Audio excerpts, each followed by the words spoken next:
ये लड़की कौन हो तुम और कहाँ चली आ रही हो? आरती, तुम यहाँ पर क्यों आई? मैं तो आपको आपका खाने का डिब्बा देने आई थी। आप घर पर ही भूल गए थे। राहुल, कौन है ये औरत? क्या तुम इसे जानते हो? मैं इनकी पत्नी। आगे आरती कुछ कहती उसके पहले ही राहुल कहता। कि नौकरानी, ये मेरे घर की नौकरानी है। वो मैं अपना लंच बॉक्स घर पर भूल गया तो शायद मेरी वाइफ ने इसे पहुंचा दिया होगा। अच्छा ठीक है, तुम लंच बॉक्स रखो और जाओ यहाँ से। अच्छा, तो ये गवार तुम्हारी घर की नौकरानी है। मुझे तो डर लगा कहीं तुम्हारी पत्नी तो नहीं। तुमने इस गांव की गवार से शादी तो नहीं कर ली? राहुल और स्नेहा की ऐसी बात सुन आरती की आंखों में आंसू आते और वह वहां से घर आ जाती। और रात के वक्त जब राहुल घर आता तो वह आरती पर गुस्सा होते हुए कहता। आखिर क्या जरूरत थी तुम्हें मेरे ऑफिस आने की? अगर मेरे ऑफिस में किसी को पता चल जाता कि मैंने तुम जैसी गवार से शादी की है तो जानती हो मेरा कितना मजाक बनाया जाता। कोई भी व्यक्ति मुझसे दोस्ती रखना नहीं चाहता। तब आरती कहती। मैं आपकी पत्नी हूँ और आपने मुझे अपनी नौकरानी बताया। आपको ये कहते हुए बिल्कुल भी शर्म नहीं आई? शर्म तो तब आती जब सबसे मैं ये कहता कि तुम मेरी पत्नी हो। कभी खुद को देखा है? वो तो बाबूजी के कहने पर मुझे तुमसे शादी करनी पड़ी, वरना मैं तो तुम जैसी गवार से कभी शादी भी नहीं करता।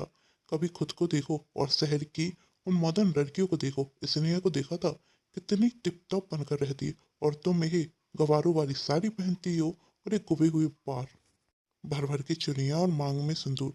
बिल्कुल भी अच्छा नहीं लगता मुझे ये सब कुछ। राहुल की ऐसी बातें सुन आरती रोने लगती और वही अपने कमरे में आकर सो जाती। फिर दूसरे दिन राहुल चौंक कर उठता और कहता, हे भगवान, कितनी देर हो गई आज तो। सुबह के 10 बज गए और इस आरती ने मुझे जगाया भी नहीं। और वही जोर जोर से आरती आरती चिल्लाता, पर आरती उसे पूरे घर में कहीं भी नहीं दिखती। आखिर ये औरत कहाँ गई होगी?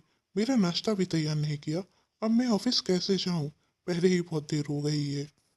कहीं कर की बात पर नाराज होकर अपने मायके तो नहीं चली गई? अच्छा है, पीछे छूता मेरा उस कवार से। राहुल खुद से ही बातें कर रहा था कि तभी वहां आरती आती। आरती को देख राहुल चौंक चुका था। कल तक साड़ी पहनने वाली आरती आज मॉडर्न कपड़ों में थी। एक पल को तो राहुल आरती को पहचान नहीं पाता और फिर कहता। ये सब क्या है? कहाँ गई थी तुम? अब अपना ये ड्रामा बंद करो और जाकर मेरे लिए नाश्ता बनाओ। पहले ही मुझे ऑफिस के लिए बहुत देर हो रही है। और हाँ, मेरे कपड़े भी निकाल कर रख देना, वॉलेट पर्स भी रख देना। मैं जाकर तैयार होता हूँ। सॉरी, अब मैं ये सब काम नहीं कर सकती। आरती कहती। वो क्या है ना, मैं नौकरी के लिए इंटरव्यू देने के लिए गई थी और मेरा सिलेक्शन हो गया। अब मैं नौकरी करूंगी। एक घर के गवारों वाले काम मैं नहीं करने वाली। इतना सुन राहुल हंसता और कहता। अच्छा, तुम इंटरव्यू देने के लिए गई थी और अपनी क्वालिफिकेशन क्या बताई? खाना बनाना, झाड़ू लगाना, पोछा लगाना। आखिर इस सब के सिवा तुम्हें आता भी क्या है? राहुल की ऐसी बात सुन आरती कहती। हाँ, मुझे ये सब काम आते हैं और इसके साथ साथ मैंने एमबीए किया है। जब मुझसे एजुकेशन पूछी गई तो मैंने यही बताया और मुझे नौकरी आसानी से मिल गई। तुमने एमबीए किया है? हाँ, मैंने एमबीए किया है दिल्ली के बेस्ट कॉलेज से। मैं गांव में बड़ी ही रहती थी, लेकिन पढ़ने में होशियार थी और पढ़ाई करने के लिए दिल्ली गई थी। अपनी पूरी पढ़ाई करने के बाद मैं गांव वापस आ गई और पापा ने मेरी शादी तुम्हारे साथ फिक्स कर दी। मुझे लगता था कि औरत को पढ़ा लिखा होना जरूरी है और नौकरी उसे मुसीबत के वक्त करना चाहिए। बस इसलिए मैंने कभी तुमसे कहा नहीं कि मैं नौकरी करना चाहती हूँ, पर खुद को साबित करने के लिए मुझे नौकरी करना पड़े तो वो भी अच्छा। पर तुमने कभी बताया क्यों नहीं कि तुमने एमबीए किया है?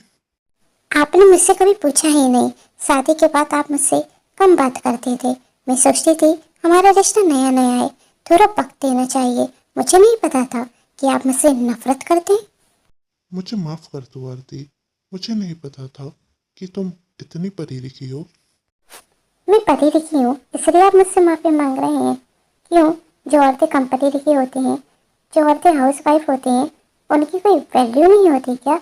आज मैंने आपको सुबह जगाया नहीं तो देखिए, आज आप ऑफिस तक नहीं जा पाए। और हाँ, अब से कुछ आदत डाल लेना सुबह जल्दी उठने की और अपना लंच बनाने की, क्योंकि कल से मैं ऑफिस जाऊंगी तो ये घर के काम मुझसे नहीं होंगे। आरती, गुस्सा छोड़ दो और मुझे माफ़ कर दो। मुझे समझ में आ गया, एक औरत के बिना एक आदमी अधूरा है। प्लीज़ मुझे माफ़ कर दो। ठीक है, माफ़ कर दूंगी मैं आपको, पर अब मैं साड़ी पहन सकती हूँ क्योंकि ये कपड़े मुझे पसंद नहीं। हाँ आरती, तुम साड़ी ही पहना करो, और सच कहूँ तो तुम साड़ी में ज़्यादा खूबसूरत लगती हो, इन कपड़ों में नहीं। सच कहा है, औरत की सुंदरता उसकी सादगी में ही है।